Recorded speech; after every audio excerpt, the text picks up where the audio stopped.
మే 13వ తారీఖున తెలంగాణలోని 17 లోకసభ స్థానాలకు ఎన్నికలు జరుగుతున్నాయి। ఈ ఎన్నికల సందర్భంగా ఒకసారి తెలంగాణ ప్రజలందరినీ కూడా ఓటు వేసే ముందు ఆలోచించాలని చెప్పి ప్రత్యేకంగా నేను విజ్ఞప్తి చేస్తున్నాను। భారతదేశ ప్రజాస్వామ్య వ్యవస్థ ప్రమాదంలో ఉన్నది। గత 10 సంవత్సరాల నరేంద్ర మోడీ ప్రభుత్వం, భారతీయ జనతా పార్టీ ప్రభుత్వం ప్రజాస్వామ్య వ్యవస్థలపైన దాడి చేస్తున్నది। రాజ్యాంగ వ్యవస్థలన్నింటినీ కూడా గుప్పిట్లో పెట్టుకున్నది।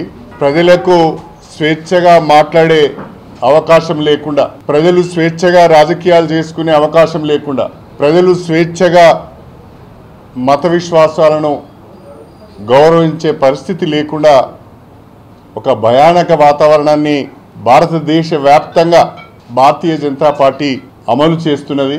రాబోయే రోజులలో 400 సీట్లు గెలవాలి, మరొకసారి నరేంద్ర మోడీ గారు ప్రధానమంత్రి కావాలని దేశంలో ఉన్న అనేక మెజారిటీ మీడియా సంస్థలన్నింటినీ కూడా గుప్పిట్లో పెట్టుకొని విస్తృతమైన విష ప్రచారం చేస్తున్నారు। దయచేసి ప్రజలు గమనించాలని చెప్పి నేను కోరుతున్నా। తెలంగాణలోనైతే భారతీయ జనతా పార్టీకి ఓటు అడిగే నైతిక హక్కు లేదు। ఎందుకంటే తెలంగాణ ఏర్పాటునే అవమానపరిచిన వ్యక్తి ప్రధానమంత్రి నరేంద్ర మోడీ। నేను అడుగుతున్న, తెలంగాణలో ఈ 10 సంవత్సరాల కాలంలో మీరు ఎన్ని నిధులు ఇచ్చారు? ఎన్ని పరిశ్రమలు పెట్టారు?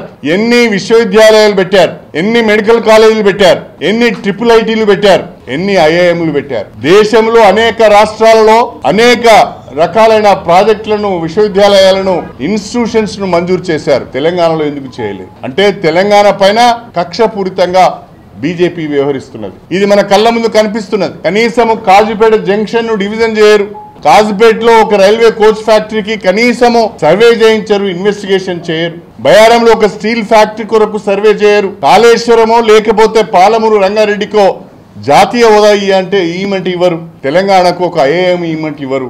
బండి సంజయ్ నియోజకవర్గంలో ఒక ట్రిపుల్ ఐటీ కావాలని చెప్పి నేను విద్యాశాఖ మంత్రిగా ఉన్నప్పుడు రిప్రజెంట్ చేశాను। కనీసం కరీంనగర్ లో బండి సంజయ్ ఒక ట్రిపుల్ ఐటీ తెచ్చుకోలేని దుస్థితి। ఏ ముఖం పెట్టుకొని ఏమి ఒరగబెట్టారని, 10 సంవత్సరాల్లో తెలంగాణకు ఏమి చేశారని మీరు తెలంగాణ ప్రజలను ఓట్లు అడుగుతారో చెప్పవలసిన అవసరం లేదు। అదనంగా నిధులు ఇవ్వకుండా, ప్రాజెక్టులకు జాతీయ హోదా ఇవ్వకుండా, ఒక్క మెడికల్ కాలేజ్ ఇవ్వకుండా, కోచ్ ఫ్యాక్టరీ ఇవ్వకుండా, రైల్వే డివిజన్ చేయకుండా, స్టీల్ ఫ్యాక్టరీ లేకుండా ఏ ముఖం పెట్టుకొని మీరు తెలంగాణ ప్రజలను ఓట్లు అడుగుతున్నారని నేను అడుగుతున్నాను। అందరూ కూడా ఆలోచించాలి, బీజేపీ ఏమి ఉరగబెట్టింది మనకు వాళ్ళకు ఓటు ఎందుకు వేయాలి? రాబోయే రోజుల్లో కూడా బీజేపీ ద్వారా తెలంగాణ కొరిగేది ఏమీ లేదు, ఎజెండా ఏం చెప్పడం లేదు। మొన్న ముఖ్యమంత్రి గారు వరంగల్కి వచ్చారు। వరంగల్లో ఒక భారీ బహిరంగ సభలో వాళ్ళు పాల్గొన్నారు। ఉమ్మడి వరంగల్ జిల్లాకు రాష్ట్రంలో ఉన్న కాంగ్రెస్ ప్రభుత్వము ఏ రకంగా అభివృద్ధి కార్యక్రమాలు చేయబోతున్నదో చాలా స్పష్టంగా చెప్పారు। తన ఉపన్యాసంలో ఇండస్ట్రియల్ కారిడార్ తీసుకొస్తా అన్నారు, రైల్వే కోచ్ ఫ్యాక్టరీకి ప్రయత్నం చేస్తా అన్నారు, బ్రహ్మాండంగా సాగునీటి వనరులను అభివృద్ధి చేస్తామని చెప్పారు, ప్రతి ఎకరానికి సాగునీరు ఇస్తామని చెప్పారు, స్టీల్ ఫ్యాక్టరీ కొరకు ప్రయత్నం చేస్తామని చెప్పారు, వరంగల్ ఔటర్ రింగ్ రోడ్ కానీ అండర్ గ్రౌండ్ డ్రైనేజ్ కానీ తీసుకొస్తామని చెప్పారు। ఒక స్పష్టమైన అభివృద్ధి ప్రణాళికను ముఖ్యమంత్రి గారు బహిరంగ సభలో తన ఉపన్యాసంలో చెప్పారు। ఆ రకంగా మీరేమైనా చెప్తున్నారా? వరంగల్కు ఒక రైల్వే కోచ్ ఫ్యాక్టరీకి ఇస్తామని కానీ, తప్పకుండా బయారంలో స్టీల్ ఫ్యాక్టరీ పెట్టే ప్రయత్నం చేస్తామని కానీ, ఒక ప్రాజెక్టుకు జాతీయ హోదా ఇస్తామని కానీ ఒక్క మాటన చెప్తున్నారా? మీరు చెప్పడం లేదు। ఎందుకంటే తెలంగాణ పైన మీకు ప్రేమ లేదు, తెలంగాణ అంటే మీకు గిట్టదు, తెలంగాణ అంటే మీరు బద్ద వ్యతిరేకులు। కాబట్టి తెలంగాణ ప్రజలు మీకు ఎందుకు ఓటు వేయాలని నేను అడుగుతున్నాను। దయచేసి ఆలోచించాలని నేను కోరుతున్నా। వరంగల్ పార్లమెంటు పరిధిలో 7 నియోజకవర్గాలకు సంబంధించిన ఒక అభివృద్ధి ప్రణాళికను కూడా త్వరలో అభ్యర్థిగా కడియం కావ్య తన ఎజెండాను మీ ముందు పెట్టబోతున్నది। అభ్యర్థి యొక్క మేనిఫెస్టో ఉంటది, కాంగ్రెస్ ప్రభుత్వం యొక్క మేనిఫెస్టో కూడా ఉంటది। వీటిని ప్రజల ముందుకు తీసుకువెళ్తాం, ప్రజలకు అన్ని వివరించి చెప్తాం।